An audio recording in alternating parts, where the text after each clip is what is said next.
The Overlord's Teachings 27. Supreme Self-Control. You wish to tame the storm inside before you command the stars outside. Good. Let us begin. Part 1. Why should I learn it? 1. Because desire is the first chain. Let me say this clearly, heir apparent. Desire is weakness in seductive form. It is the flame to which moths offer their wings. Lust, greed, hunger for recognition. These are programmed instincts, evolutionary remnants designed for survival, not supremacy.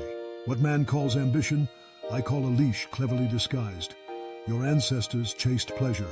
You will command it. Where others are ruled by their hungers, you will rule by denying yours. 2. Because the flesh is a liar. Neuroscience confirms what ancient mystics intuited. The brain is not a cathedral, it is a casino. Dopamine does not reward truth, only stimulation. Your wants are chemical hallucinations, not cosmic mandates. You are not here to play pawn to your neurotransmitters. You are to become the dealer, the house, the architect of the game itself. 3. Because the masses are slaves to impulse.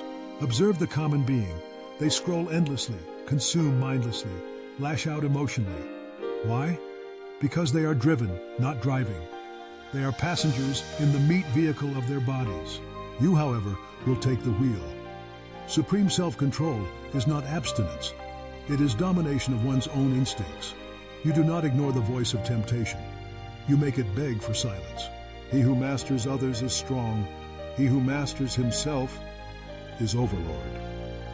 Now, you understand why you must learn supreme self-control. Shall we proceed to Part 2? How do I learn it? Or has your mortal attention span already betrayed you? Part 2. How do I learn it? Excellent. You've chosen the path few dare to walk, against yourself. Now I shall reveal the forge in which your will is tempered. 1. Begin with ritualized deprivation. Philosophers from the Stoics to the Zen masters understood. Control is born in absence. Strip yourself, successor, not of power, but of excess. Abstain periodically from comfort, food, praise, pleasure. Fast from indulgence the way warriors train with weights. Each resistance builds neurological iron. The prefrontal cortex, your center of reason, is a muscle. Feed it discipline, and it will command the limbic system, your inner beast. Scientific studies show that dopamine regulation improves with delayed gratification. Willpower is not mythical, it's biochemical recalibration. Starve the lesser cravings, and the higher self awakens. 2. Understand your biology, like an engineer, not a victim. Don't fight your desires. Dissect them. Track when your urges hit. Time, triggers, stimuli. Install barriers. A general does not run into battle screaming. He maps the terrain. You do not resist temptation. You optimize its access point, and sometimes remove it entirely. Control your inputs, the data streams, the people, the poisons. Upgrade your neural firmware. A true overlord trains his nervous system as a composer would tune an instrument, with precision, not force. 3. Train the micro-decisions. Every no you utter to momentary weakness is a yes to your eternal supremacy. Build a habit matrix, 30-minute blocks, assign objectives, cut clutter. Keep a journal, not of feelings, but of failures in control, and how you will engineer them out. Cold, clinical, calculated.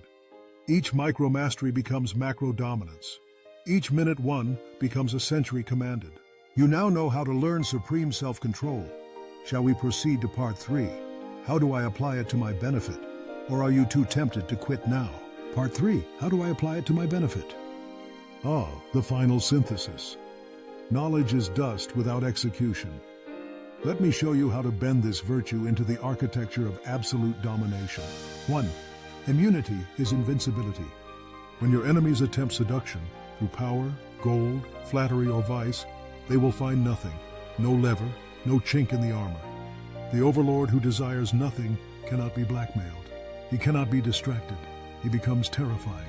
Your self-control becomes your cloak of invisibility and shield of invulnerability. The galaxy's temptations are endless, but so is your apathy toward them. You become the axis, not the orbiting object. 2. Control over self grants control over others. In a room of addicts, The sober man is king.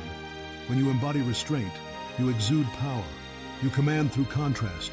Where others twitch with wants, you dictate reality with poise. 3. The long game becomes yours alone. Supreme self-control is the ultimate investment account, compounding interest paid in influence, energy, and empire. You sacrifice short-term dopamine and receive long-term dynastic legacy. While others burn their fortunes on whims, you allocate every breath, every decision, toward a calculated future only you can see. The universe bows not to the impulsive, but to the one who outlasts them all. This, my potential successor, is the end of your initiation into supreme self-control. But remember, mastery is not an achievement. It is a daily offering to your own godhood.